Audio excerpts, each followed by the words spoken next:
اکبر. اندازہ فرماؤ مسلمانوں، اپنے نبی کی عظمت کا اندازہ لگاؤ. جتنا اندھیرا ہوتا ہے روشنی اتنی زیادہ ضرورت پڑتی ہے اس کی.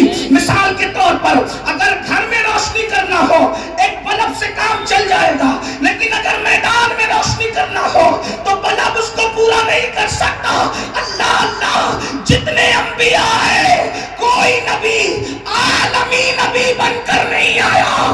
کوئی خطے کے لیے، کوئی قبیلے کے لیے، کوئی علاقے کے لیے، کوئی خاندان کے لیے، کوئی ملک کے لیے، کوئی گاؤں کے لیے، کوئی ریاست کے لیے. لیکن جب مشرق سے لے کے مغرب تک، شمال سے لے کے جنوب تک کفر کی مناتے تھے، مناتے ہیں اور مناتے رہیں گے. یہ مقدر کی بات ہے، یہ تقدیر کی بات ہے، یہ تقدیر کی بات ہے. کچھ لوگ ایسے ہیں کہ جو لوگ آزادی، جو دنیا بھر میں جو ممالک آزاد ہوئے ہیں، دنیا بھر کی بات کر رہا ہوں، کسی ایک ملک کی بات نہیں، یہ مقدر کی بات ہے. یہ کچھ لوگ ان کا جشن مناتے ہیں جنہوں نے ملک کو آزاد کرایا، اور کچھ لوگ وہ ہیں جو اس کا جشن مناتے ہیں جس نے پوری کائنات کو ظلم سے آزاد کرایا، جس نے پوری کائنات کو کفر سے آزاد کرایا. یہ بہت بڑی بات ہے. ہم حضور کا جشن مناتے ہیں جلوس کی شکل میں، جلسے کی شکل میں، الگ الگ انداز سے مناتے ہیں. لیکن مسلمانوں، میرے بھائیوں، ہمیں پہلے یہ معلوم کرنا ہوگا حضور دنیا میں کیوں تشریف لائے، اللہ کے رسول کے آنے کا مقصد کیا تھا. کبھی ہم نے یہ بھی سوچا آنے کا مقصد کیا تھا. اس پر میں آخر میں کچھ بات کروں گا اگر وقت رہا، لیکن آپ کی توجہ چاہتا ہوں. حضور کس مقصد کے لیے آئے؟ ظاہر سی بات ہے، جو انسان جتنا بڑا ہوتا ہے اس کے کہیں جانے کا مقصد بھی اتنا بڑا ہوتا ہے. اللہ اکبر، جو جتنا بڑا ہوگا وہ اتنے بڑے مقصد کے تحت جائے گا. اور یاد رکھنا، بڑے لوگ جو ہوتے ہیں، پڑھے لکھے لوگ جو ہوتے ہیں، وہ بے مقصد کوئی کام نہیں کرتے. ہم لوگ بے مقصد کام کر لیتے ہیں، لیکن حکمت والے لوگ، حکیم لوگ بغیر کسی حکمت کے، بغیر کسی مقصد کے کوئی کام نہیں کیا کرتے. اللہ اکبر. اندازہ فرمائیں اللہ کے رسول دنیا میں کیوں تشریف لائے، آمد رسول کا مقصد کیا ہے، اس کو ہم نے بھلا دیا ہے. اس پر اخیر میں گفتگو ہوگی، لیکن پہلے آنے والا کون ہے.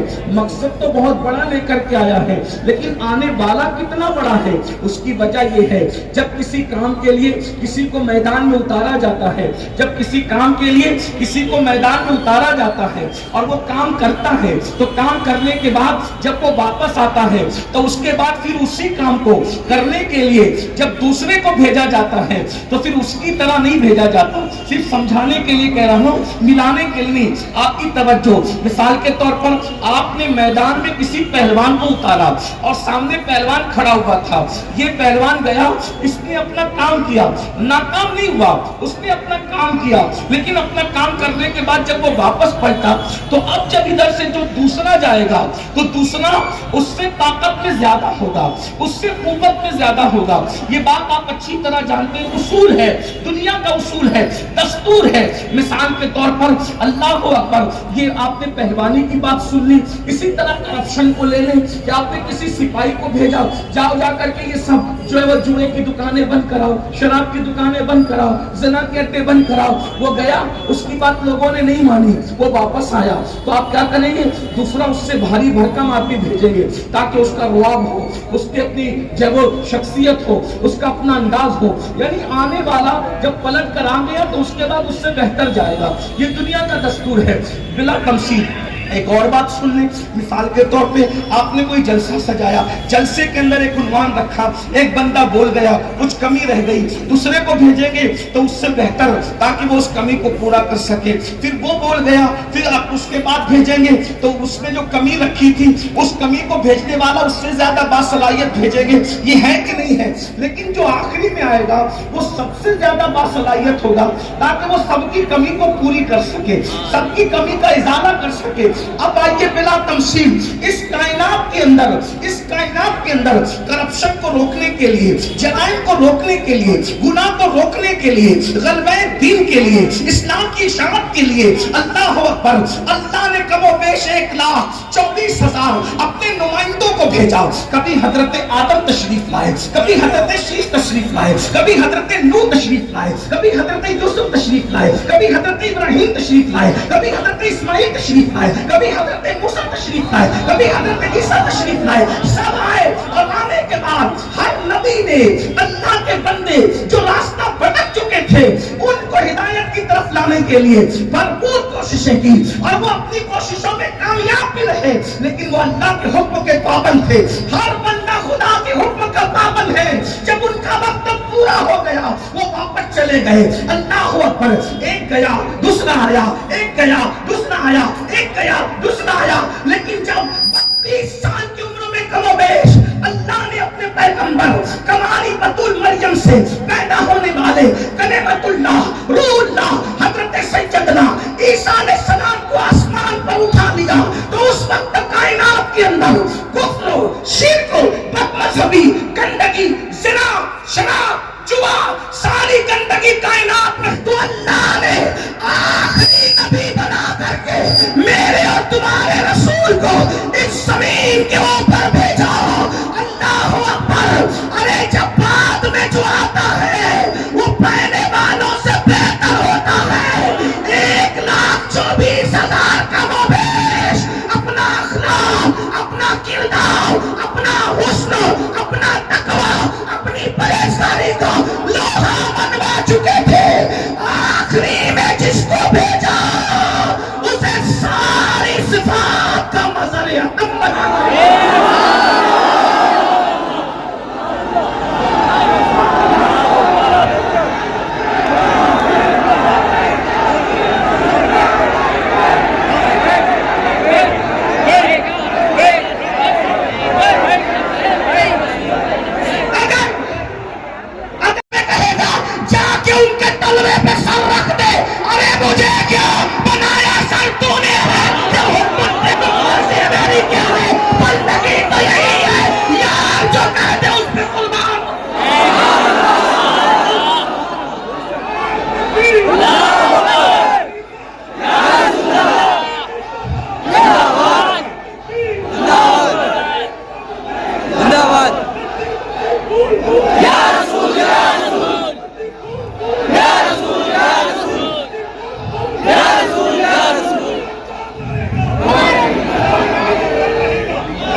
جبریل نے اپنی مرضی نہیں چلائی، آدم کے لیے سر پیشانی زمین پہ رکھ دی اور نبی کے لیے تو ڈائریکٹ تلووں پہ رکھ دیا۔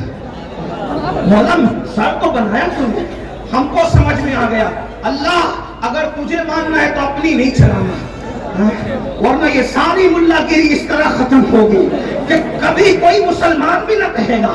لیکن اللہ اکبر، اگر جبریل والی توحید پہ عمل کیا، مولا میں کچھ نہیں، تو جس کے آگے جھکائے گا میں اس کے آگے جھکوں گا، اس لیے کہ مجھے کیا، میں تو بندہ تیرا ہوں، مجھے یہ نہیں دیکھنا کہ ہے کون، مجھے تو یہ دیکھنا ہے کہ تیرا حکم کیا ہے، تو نے کہہ دیا نا۔ اللہ اکبر، بات دور نکل گئی، توجہ فرمائے۔ اپنے جوانوں سے کہتا ہوں حضور تاکہ کمروں میں بیٹھ کر جو نبی کو گالیاں دیتے ہیں، یوٹیوب پہ ڈال کر ہیرو بنتے ہیں، وہ دھول چاٹ جائیں، نبی کے ذکر کے ڈنکے بجاؤ، سب ڈنکے بجاؤ، نبی کا ذکر کرو، خوب کرو، خوب کرو، خوب کرو، بچے کو پتا چل جائے آمینہ کے لال کی شان کیا ہے، بچے اللہ کی کوئی بات ہے، کوئی بات۔ اور پھر سوچو تو صحیح، 309 سال تک وہ سوتے رہے اور اللہ کی رحمت تھپکیاں دے کے سلاتی رہی۔ یہی تو کہتا ہوں حضور سے وفا کرو، بات ختم کر تو چلے، محفل وہاں پہنچی کے بعد ختم ہو جائے۔ حضور سے وفا کرو، حضور سے وفا کرو، حضور سے وفا کرو۔ وہاں ڈرنا واجب ہے لیکن ہم اس لیے نہیں ڈرتے، اس لیے کیونکہ ہمارا مددگار وہاں ہے بہت پاورفل، اتنا پاورفل ہے کہ جبریل اس کے تلووں پر اپنا سر رکھتے ہیں، فرشتے اس کی خدمت کرتے ہیں، انبیاء اس کے ہاتھ پیچھے ہاتھ باندھ کے کھڑے ہوتے ہیں اور وہ خدا ہو کے کہتا ہے وَلَا سَوْفَ يُعْطِيكَ رَبُّكَ فَتَرْضَىٰ، سب میری رضا چاہتے ہیں، میں تیری۔